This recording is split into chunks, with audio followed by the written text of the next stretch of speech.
देखो question number 20 अभी तुरंत हम समझा के आप लोग को भेजे। अब 21 हम समझा रहे हैं और इसको आपको सॉल्व करके भेजना है, मतलब कि मोस्ट इम्पोर्टेंट क्वेश्चन होगा ये। ऐसा ही क्वेश्चन बढ़िया होता है, ऐसा शॉर्ट क्वेश्चन जिसको सॉल्व करने में ज़रा मज़ा है, और इस टाइप का क्वेश्चन ज़्यादा इंपॉर्टेंट होता है। हम इसको सॉल्व समझाएंगे और आप क्या करेंगे, इसको सॉल्व करके हमको भेजेंगे। देखिए हम समझा रहे हैं इनको। पहले तो सबसे पहले हेडलाइन आप लोग लिखेंगे ऊपर में, calculation of valuation of per equity share लिखना है, calculation of valuation of per preference share by yield method, ठीक है। या फिर अर्निंग, वही होता है एडॉप्टिंग अर्निंग मेथड या यील्ड मेथड, एक ही कन्फ्यूज मत होना, एक ही चीज़ होता है। या फिर आपको ज़्यादा शौक है तो लिख देंगे एडॉप्टिंग अर्निंग मेथड ही लिखना है, कैलकुलेशन ऑफ वैल्यूशन ऑफ पर शेयर बाय यील्ड मेथड लिख देना है, ठीक है। अब यील्ड मेथड लिखने के बाद आप इस फर्स्ट स्टेप में आएंगे, स्टेप 1 में।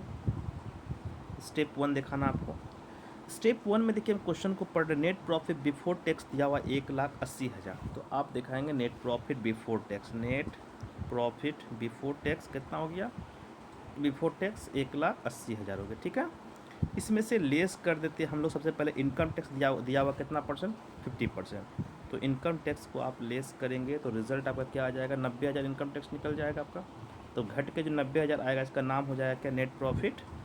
Net profit after tax. देखो नेट प्रॉफिट आफ्टर टैक्स।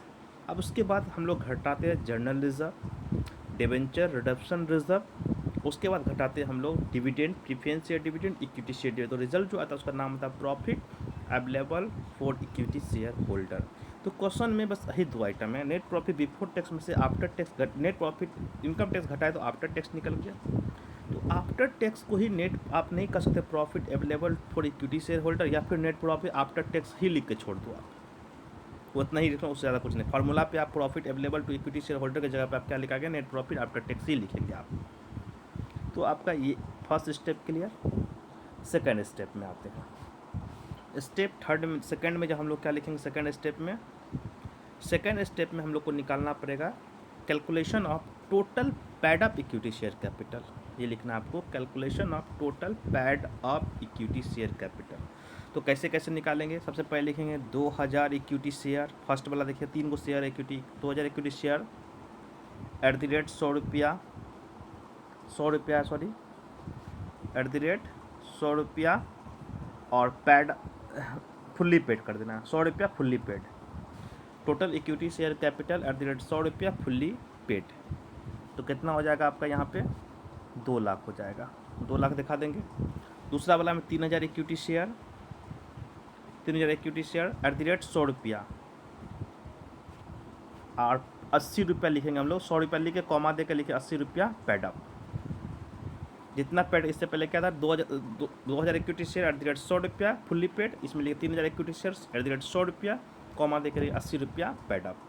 तो जितना पैड किया उतना ही दिखाएंगे, 3,000 गुना 80, 3,000 शेयर गुना 80 दे कितना, 8 या 24, 2,40,000 यहाँ दिखा देना आपको।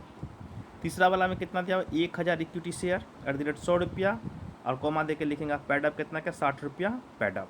तो 60,000 हो जाएगा, ये 60,000। तीनों को जोड़ देंगे तो रिजल्ट जो निकलेगा total pad up equity share capital निकल जाएगा। स्टेप 2 भी क्लियर हो गया आपका। Step 2 clear. स्टेप थर्ड में आएंगे।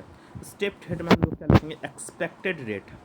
तो आपको पता है कि एक्सपेक्टेड रेट का फॉर्मूला क्या होता है, लिखेंगे एक्सपेक्टेड रेट बराबर, यहाँ पे आपको profit available to equity shareholder ना लिख के नेट प्रॉफिट आफ्टर टैक्स भी लिखेंगे तो कोई प्रॉब्लम नहीं, कि नेट प्रॉफिट आफ्टर, याद रखना है एक्सपेक्टेड रेट को ही दूसरा नाम हम लोग और प्रॉफिट अर्निंग प्रॉफिट कहते हैं, यानी अर्निंग प्रॉफिट कह सकते हैं आप, ठीक है, rate of earning sorry.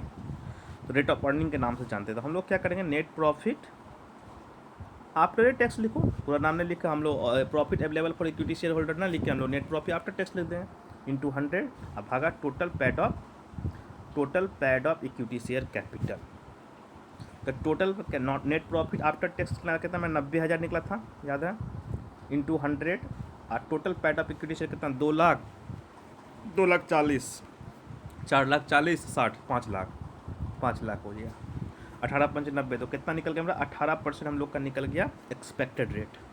Clear, 18% जब एक्सपेक्टेड रेट निकल गया तो हम लोग का स्टेप थर्ड क्लियर। स्टेप 4 में लिखेंगे valuation of per equity share, formula लिखेंगे। Valuation of per equity share का फार्मूला आप लोग को पता है, expected rate into pad up value of per equity share अब भागा normal rate of return.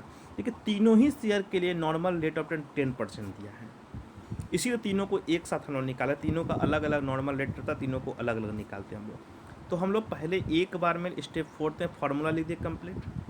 Formula में क्या लिखा आपको पता ही है, pad up valuation of per equity share बराबर क्या लिखे formula, expected rate into pad up value of पर शेयर और भागा नॉर्मल रेट ऑफ रिटर्न। ये फार्मूला लिखने के बाद 3 बार निकालेंगे इसका आंसर हम लोग। पहला लिखेंगे हम लोग first equity share value of first equity share, या फर्स्ट लिख सकते हैं आप, फर्स्ट इक्विटी शेयर लिखे कोई दिक्कत नहीं है। फर्स्ट इक्विटी शेयर फार्मूला तो लिख ही दिए ना आप। तो फर्स्ट इक्विटी शेयर कितना मेरा एक्सपेक्टेड तीनों के लिए 18% ही होगा।